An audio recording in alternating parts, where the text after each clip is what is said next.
Assalamualaikum warahmatullahi wabarakatuh. Selamat pagi kakak-kakak yang solih dan solihah, siswa dan siswi kelas 4A, 4B, dan 4C. Bagaimana kabarnya hari ini? Semoga kalian semua dalam keadaan sehat walafiat. Insan robani, cerdas, mandiri, ceria. Hari ini kita bertemu kembali ya Kak di kelas pembelajaran daring. Tetap semangat ya untuk menyimak video pembelajaran kali ini. Sebelumnya, ayo siapkan buku tematik 4G-nya ya. Indahnya keragaman di negeriku. Bagaimana dengan pembiasaan hari ini? Apakah sudah melaksanakan sholat duha dan menyetorkan pembacaan hadis dan doa?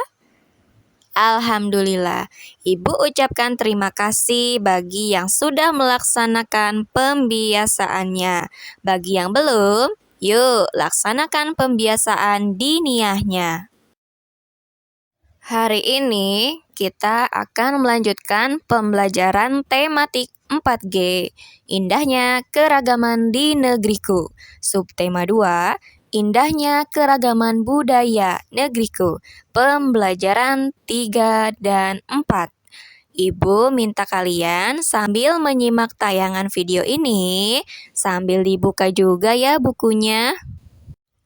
Namun, sebelum kita memulai pembelajaran, marilah kita berdoa terlebih dahulu. Yuk, angkat kedua tangannya.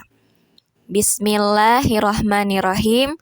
Robbi zidni ilma warzuqni fahma. Ya Allah, tambahkanlah ilmuku dan berilah aku rizki pemahaman. Amin ya robbal alamin. Tujuan yang harus dicapai dalam pembelajaran kali ini adalah pertama, siswa dapat mengetahui keunikan rumah adat suku Minangkabau. Kedua, siswa dapat mengetahui keunikan pakaian adat suku Dayak. Ketiga, siswa dapat mengamati beberapa gambar rumah adat untuk mengetahui asal dan keunikan rumah adat tersebut. Keempat, siswa dapat memahami cara melestarikan budaya bangsa Indonesia. Kelima, siswa dapat menemukan informasi baru dari teks rumah adat suku Minangkabau. Dan keenam, siswa dapat menemukan gagasan pokok serta informasi baru dari teks keunikan pakaian adat suku Dayak.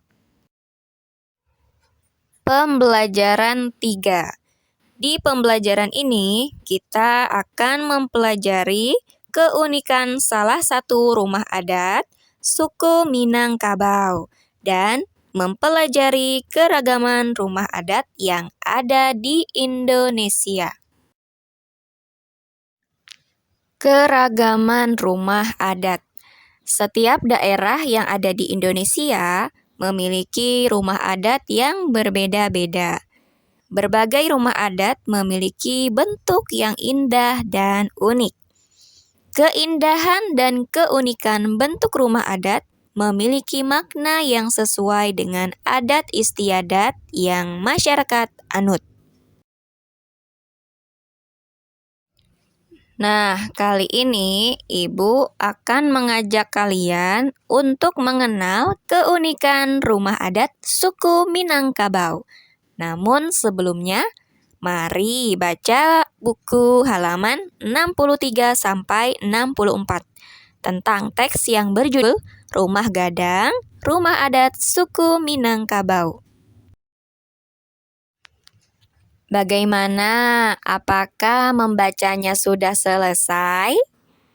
Kalau sudah, berarti kalian tahu ya keunikan rumah adat tersebut? Ya, bagus sekali. Rumah Gadang atau Rumah Bagonjong merupakan rumah adat suku Minangkabau di Provinsi Sumatera Barat. Rumah Gadang memiliki keunikan dari bentuk arsitekturnya yang berbentuk atap runcing dan menyerupai tanduk kerbau. Arsitektur rumah Gadang didesain tahan gempa, karena wilayah Minangkabau yang rawan gempa. Rumah gadang bukan hanya berfungsi sebagai tempat kediaman keluarga, namun dapat pula digunakan sebagai tempat melaksanakan berbagai upacara adat.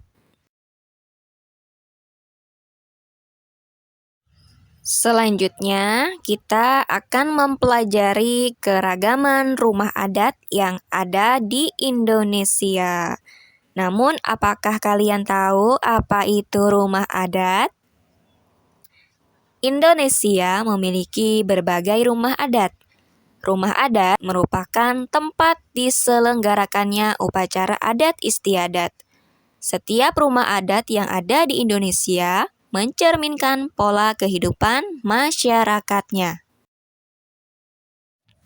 Di sini Ibu sudah siapkan beberapa contoh rumah adat yang ada di Indonesia. Rumah adat Aceh, yakni rumah adat Krong Bade. Rumah panggung dengan satu tangga di depan ini memiliki perpaduan warna yang cantik.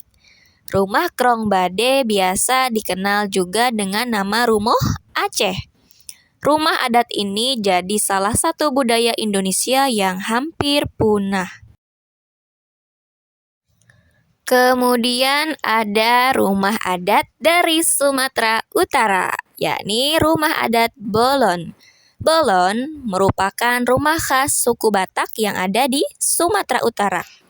Ciri khas rumah adat ini adalah bentuknya panggung. Terdiri dari beberapa tiang penyangga bergaris tengah. Dinding rumahnya dihiasi dengan ornamen khas Simalungun dengan warna merah, putih, dan hitam. Hiasan ornamen ini adalah lambang akan pandangan kosmologis dan filosofi budaya suku Batak. Lalu berikutnya ada rumah adat dari DKI Jakarta. Tentu kalian tahu ya nama rumah adatnya apa? Ya, rumah kebaya. Disebut sebagai rumah kebaya karena bentuk atapnya yang mirip pelana yang dilipat dan jika dilihat dari samping, lipatan-lipatan itu mirip dengan lipatan kebaya. Selanjutnya, ada rumah adat dari Jawa Tengah, yakni rumah Joglo.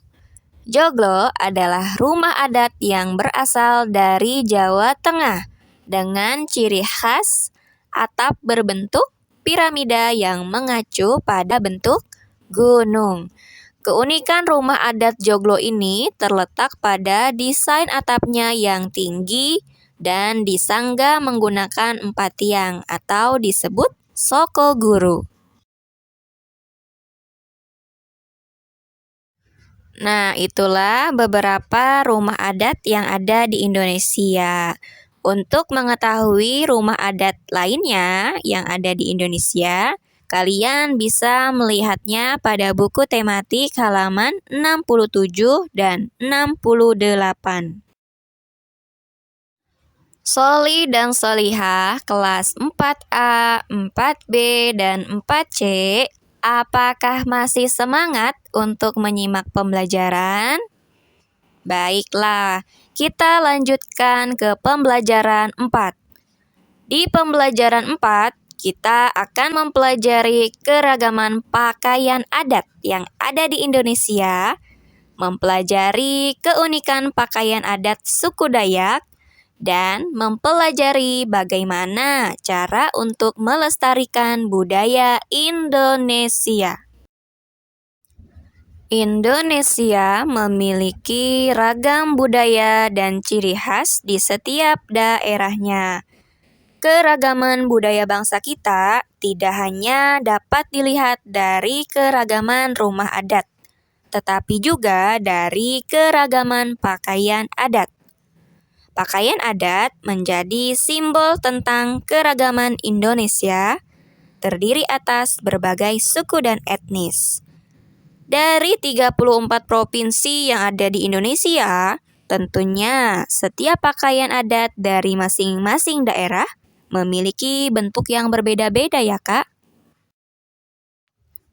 Pakaian adat menjadi ciri khas budaya daerah di Indonesia. Setiap suku bangsa di Indonesia memiliki gaya busana yang khas. Setiap daerah memiliki corak pakaian adat yang berbeda, baik dari bentuk, dari bahan, dari model, maupun warnanya. Pada saat ini, masyarakat sudah jarang yang menggunakan pakaian adat, terkecuali pada saat-saat tertentu saja. Misalnya, pada saat upacara adat, saat memperingati Hari Kartini, ataupun pawai Hari Kemerdekaan. Berikut ini terdapat beberapa gambar pakaian adat yang ada di Indonesia. Pakaian adat dari DKI Jakarta, yakni pakaian adat Betawi. Selanjutnya, pakaian adat dari Bali, yakni pakaian adat Bali. Selanjutnya, pakaian adat dari Aceh, yakni pakaian adat Ule Balang. Dan selanjutnya, ada pakaian adat dari Lampung. Nah, pakaian adat ini bernama tulang bawang. Untuk lebih mengetahui lebih banyak lagi macam-macam pakaian adat di Indonesia, kalian bisa melihatnya di halaman 70 sampai 71. Berikutnya, kita akan mempelajari keunikan pakaian adat dari suku Dayak. Suku Dayak berasal dari mana? Iya, dari Kalimantan Barat. Nah, ini adalah gambar pakaian adat dari suku Dayak. Sebelum Ibu melanjutkan materi pembelajaran, silahkan kalian baca teks di halaman 73 sampai 74 mengenai keunikan pakaian adat suku Dayak. Keunikan pakaian adat suku Dayak. Suku Dayak adalah suku paling dominan yang ada di Kalimantan Barat. Pakaian adat suku Dayak bernama King Baba. King Baba ini digunakan untuk laki-laki dan King Bibinge untuk perempuan. Keunikan pakaian adat ini terletak pada bahan pembuatannya, yakni dari bahan kulit kayu tanaman ampuro atau kayu kapuo. Keunikan lainnya adalah pelengkap hiasan baju adat yang digunakan, yakni bulu burung enggang. Pakaian adat ini selalu dikenakan saat menjalani aktivitas harian seperti berburu, bertani, atau saat melakukan upacara adat. Nah, kakak-kakak yang sholih dan sholihah, setelah mengetahui keragaman budaya yang ada di Indonesia, baik rumah adat maupun pakaian adat yang amat beragam macamnya, sebagai generasi penerus bangsa, sudah sepatutnya kalau kita turut serta dalam melestarikan budaya Indonesia, agar budaya bangsa yang kaya dan berharga ini tidak hilang atau punah. Lalu, apa saja sih hal yang dapat kita lakukan untuk melestarikan budaya bangsa? Berikut cara-caranya. Pertama, kenali budaya. Berbagai cara yang dapat dilakukan untuk mengenali budaya sendiri yaitu mencari tahu berbagai macam informasi yang berhubungan dengan budaya sendiri. Mengikuti kegiatan budaya yang ada di lingkungan tempat tinggal. Mengunjungi tempat wisata yang berhubungan dengan budaya. Mempelajari kebudayaan dalam sebuah kelompok. Kemudian, cara berikutnya adalah ajarkan budaya kepada orang lain. Mengenalkan budaya pada orang lain dapat dilakukan di lingkungan rumah, sekolah, dan lingkungan masyarakat umum. Dan cara ketiga adalah dengan memperkenalkan budaya ke luar negeri. Memperkenalkan produk budaya lokal ke luar negeri seperti memakai baju batik dan aktif melakukan pementasan budaya di luar negeri. Di akhir pembelajaran, Ibu akan menyampaikan kesimpulan dari pembelajaran yang sudah kita laksanakan di pembelajaran 3 dan pembelajaran 4. Tadi kita sudah belajar tentang keunikan rumah adat suku Minangkabau, ya, rumah gadang. Lalu mempelajari keunikan pakaian adat suku Dayak, ya. Lalu Indonesia memiliki keragaman pakaian adat dan rumah adat. Selanjutnya kita juga sudah belajar tentang cara melestarikan budaya Indonesia. Nah, rumah gadang memiliki keunikan dari bentuk arsitekturnya yang berbentuk atap runcing dan menyerupai tanduk kerbau. Arsitekturnya, rumah gadang itu didesain tahan gempa karena wilayah Minangkabau yang rawan gempa. Kemudian, keunikan pakaian adat suku Dayak terletak pada bahan pembuatannya, yakni dari bahan kulit kayu tanaman ampuro atau kayu kapuo. Keunikan lainnya adalah pelengkap hiasan baju adat yang digunakan, yakni bulu burung enggang. Kemudian, Indonesia memiliki rumah adat yang beragam. Setiap rumah adat yang ada di Indonesia mencerminkan pola kehidupan masyarakatnya. Dan terakhir, cara melestarikan budaya Indonesia dapat dilakukan dengan mengenali budaya, yakni kenali budaya. Lalu, mengajarkan budaya kepada orang lain dan memperkenalkan budaya Indonesia ke luar negeri.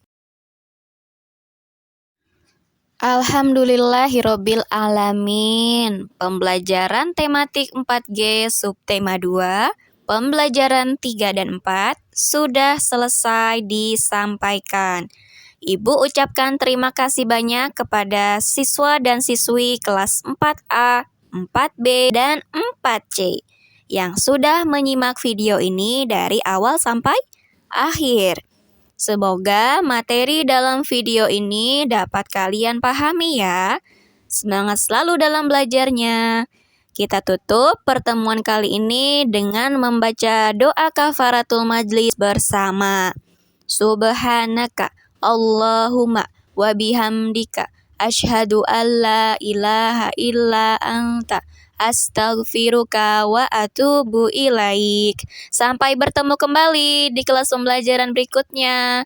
Wassalamualaikum warahmatullahi wabarakatuh.